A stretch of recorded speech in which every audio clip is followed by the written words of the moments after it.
when we look at our text here, you'll see that I have 9 practices for downtime maintenance.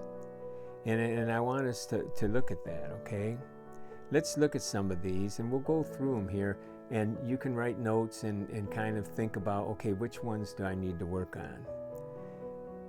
But the first thing, when we're starting to have a craving, when we're starting to have something come into our mind, it's downtime now, and all of a sudden we're thinking of something.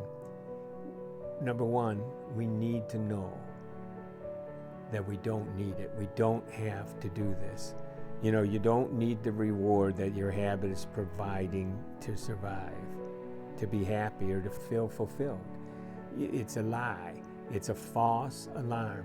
And many of these things come out of the way we're thinking, the moods we're in, the beliefs that we have. And a lot of our negative beliefs are lies. They're not true. They're not true. And so what we find is that we're believing, no one loves me, no one likes me. Remember, we said negative thoughts start coming in. We need to not sit there and argue or accept it. We need to start saying, listen, this isn't true. I don't need to listen to this. I don't need what it's saying. I don't have to do that, okay? And until you really start believing that, you're going to keep falling over and over again for the same trap. Think of a time when you didn't have it. You didn't die. I mean, I've worked with people smoking cigarettes. I ask them, have you ever flown from the Midwest or the East Coast to the West Coast? Yeah. Did you smoke on a plane? No, of course not. You went 4, 5, 6, 7 hours without cigarette smoke. Were you ever in the hospital and you weren't allowed to smoke? You know, so, I mean, and you can do that with almost any habit that you have that's giving you problems. Can you think of a time when you didn't do it? You didn't have it? How about before you ever started? And so you don't need it. Number 2, which is very kind of similar, you need to tell yourself the truth. The truth is I don't need it, but the other truth is it's a false alarm. It's a false alarm. It's no different as if I had a smoke detector in here and all of a sudden it starts going off, right? The smoke detector's going off and there's no smoke. There's no smoke. Well, I'll go, oh, gee. And maybe I'll, ignore it, but then 15 minutes later it happens again. Well, I reset it and, okay, get back to work. It happens again. Well, after a while, what do you think I'll do? Of course, I'll replace it. I'll get rid of it. It's broken. It's damaged. It's a false alarm. And we need to look at a lot of these things. We need to look at a lot of these things that it's simply faulty wiring. It's based on faulty thinking. It's based on false needs. We're not going to die if we don't have it. We're not going to die. And we need to remember that and think about that. Now, the third one is really crucial, and I go into this in depth in our video course as well as in the book, The Habit Challenge, and that is eliminating our triggers. This is key. There are so many triggers that get us, emotional triggers, physical triggers. We need to identify and get rid of the triggers that keep tripping us up. For example, if we're watching the wrong kind of programs on television, remove them from the playlist or stop pre-recording them. Or, consider asking your spouse to control the remote. There's a lot of things you can do when you really want to that can help you. You can put away certain triggers, take them out of there. If you're having real trouble with that sweet pastries, then don't have them sitting on the counter. And so there's different things, that you can overcome. I worked with a man once whose daughter came to me because she was afraid the father was going to die. He's drinking all the time and doing drugs. He's going to die. And the father says, well, yeah, I want to stop. And so they set him an appointment. He came in, and he was an older gentleman, but he looked, the way he came in dressed, he looked like a hippie from the 60s. He had the bandana. He had the vest, like a motorcycle guy, he had a uniform in a sense. Now, if he was really serious, he's got to quit dressing sometimes that way, right? You can't make that uniform and think you're going to get away from it. A lot of us have uniforms. We comb our hair the same way, we dress the same way, we do similar things, we have a routine that's the same routine that we had when we were doing our habit, and we wonder why we're not stopping. I mean, that's just one little thing. There's a lot of triggers that you need to look at and stop, and you can overcome some of these things. Now, another thing is to think in terms of satisfaction instead of excitement.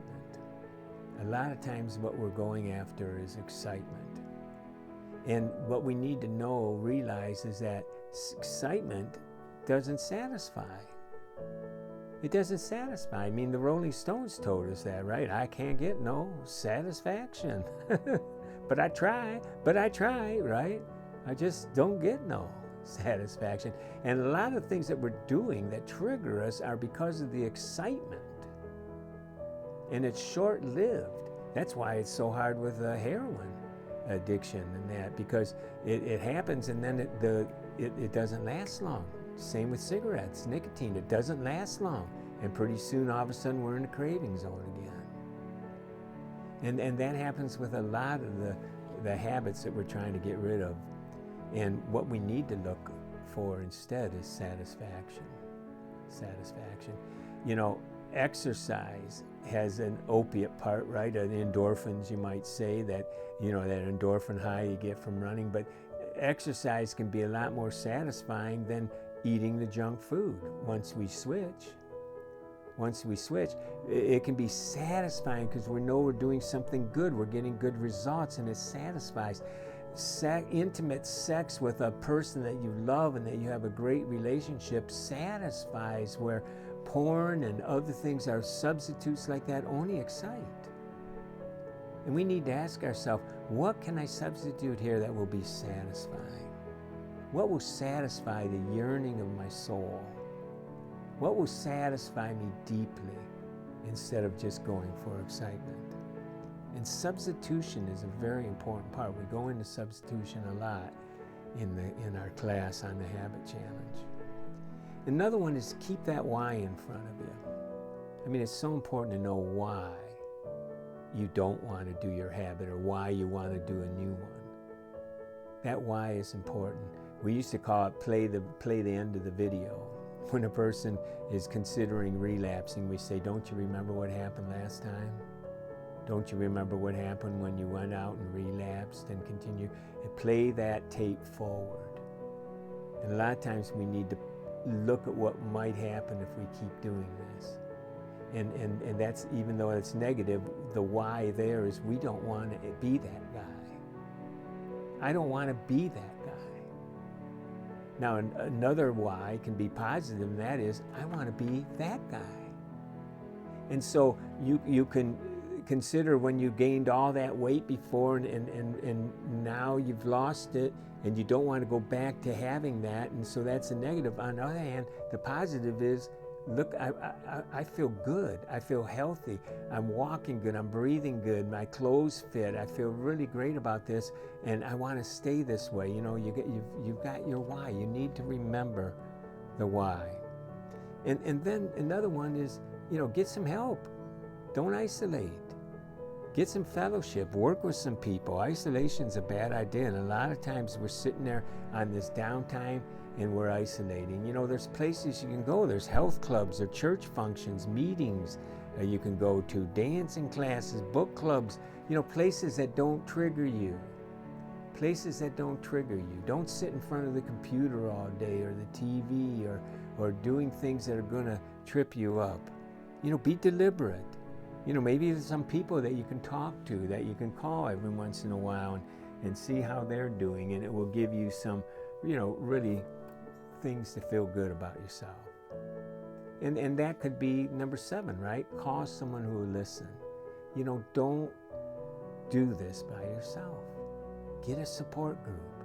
Get some help. We spend a whole part of our class on the Habit Challenge talking about getting a team. Getting a team that will help you. Getting a team that's going to help you.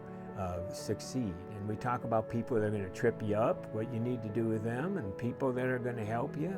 Other people are like sponsors, and you can get people that will really, really help you. And so, call someone who will listen. Communicating with someone you trust will help you let the craving pass. And then, the eighth is extinguish its power. Every day you resist, it gets easier to resist. We're retraining the brain. See, the rational part of the brain, that prefrontal cortex, a lot of times is offline when we're in the stressful situation. When that dopamine is high and that serotonin is low, the communication between that part, that emotional limbic part of the brain, and the prefrontal cortex, which is our rational part of the brain, is really limited. And we need to get that prefrontal cortex back online. And we do that every time we resist and we succeed. Our brain starts saying, maybe that trigger isn't that important. Maybe there's not a direct correlation between that trigger and what I need to do. Maybe it's not as dangerous as I thought, and I don't need to do that. And so every time you start seeing that what you're believing about yourself is a lie, you say to yourself, I'm not going to die, I don't need to do this, you're retraining the brain to get away from that trigger, that cue. And so you can extinguish the power. And I go into the habit formula, the habit formula of, the trigger and the response and the reward. And I tell how to manipulate that. In our course, we talk about how to manipulate that. And there's a lot of different things you can do that will help you overcome these habits as you manipulate that formula and work it to your advantage. And so 9, take baby steps. If you've got a huge thing you're trying to tackle, maybe you need to make, mini goals. If you're going to start exercising, don't try to run 5 miles the first day. When I first started running, I ran for 30-something years.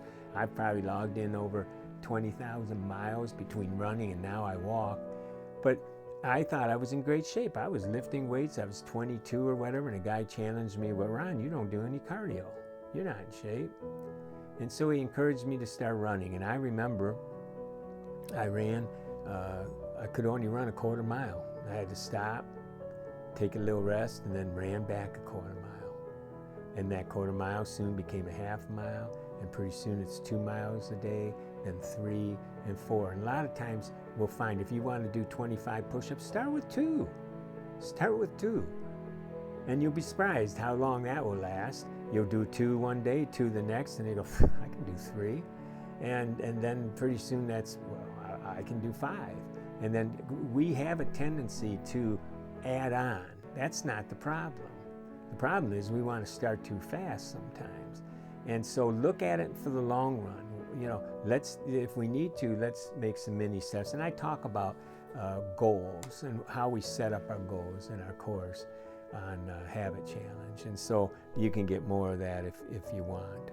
Another thing you can do here is a lot of times, if let's say that you blow it on something, okay, you say, doggone it, I really blew it. Well, then instead of thinking, okay, this is horrible, I don't know if I can do this forever, I'm really struggling, I suggest here you look at a fast and a detox. When you think of fasting, if you're looking at health, you don't fast for 20, 30 days. You say, okay, I can fast for a day, maybe 3 days. I've done those kinds of fasts physically with limited food, right, with no food. And you can say, well, I can do the habit for a day, maybe 2 days, right? I can fast. So think of it as a fast. Don't look long term. Just doggone it, I've been doing this too much. I'm going to use everything I got tomorrow, and I'm not going to do it. And you really focus. And you get rid of all the triggers around there. You really set this thing up where you don't do it. And you think positively, and then you reward yourself. Hey, I did it. And then you go from there and say, okay, well, if I'm going to really get rid of this, if I'm going to change it, then I need to detox, right? I need to detox myself. And so now you're thinking anywhere from 3, 4, 5 days, 10 days, a detox. And so here again, you're not thinking long term where you're setting yourself up for failure or negativity. You're saying, okay, I fasted. Well, sure, I can extend this. I'm going to detox this desire out of my body. And by the time you do that, now you're well on your way to a habit, you see. And so sometimes we need to take it in those kind of baby steps as well. And you'll find that that will help, okay? So you want to, reprogram yourself, and then you do maintain and prevent relapse. I have all that outlined there. And so those are some of the 9 things that we can do that will help us. I encourage you to go over these things, look at them, kind of look into them, and practice some of these things. And I really believe that you can conquer them, these nighttime or downtime, whenever it is, temptations, especially during this pandemic. And if you need help, we've created a new book, The Habit Challenge, that goes into more detail. And you can get it on Amazon. Look for Ronald Ovitt. That's me, Ronald Ovitt, and you can get the book. But you can also sign up for our online Habit Challenge course. I'm really excited about this. It's we did some short videos, 11 short modules that will take you step by step and how you can change your own habits. We've all added habits that we didn't want to be doing during this pandemic. It's put stress on us, or maybe we're just not able to conquer some things, and this would be a great time. Instead of making a resolution coming up, let's make a change, right? A habit challenge. And so you'll find that this course will help you set realistic goals, help you create a support team. It'll help you discover and disarm your triggers. You'll learn how habits are formed and how to deconstruct them when you look at the habit formula. And so you can sign up, and whether you get the book or the course or both, you also get a free app, the Habit Challenge app. In that app, I use it all the time. The button that I use all the time is record today's progress, and so I'm able to put down the things that I want to overcome on there. And how did I do today? And it rewards me, right, as I fill that out every day. There's also, manage your trigger list you can have. There's some toolboxes, Craving Assistant Toolbox, or the Spiritual Help Toolbox, which I deeply believe in. I believe spiritual help is really, really important to a lot of this. And so you can get that app as well, the Challenge Habit app. So I want to thank you for joining us in this class. I hope it's been a help to you. Again, I encourage you to go over the pamphlet. You can go to Mr. Change Agent YouTube channel. I have a lot of videos there, or Mr. Change Agent Facebook. Under Facebook, go to Mr. Change Agent, and I have a lot of things in there as well. So God bless you. May you have all the strength you need, and the willpower and the help as you continue now to fight these habits, overcome them, this downtime temptation during this pandemic.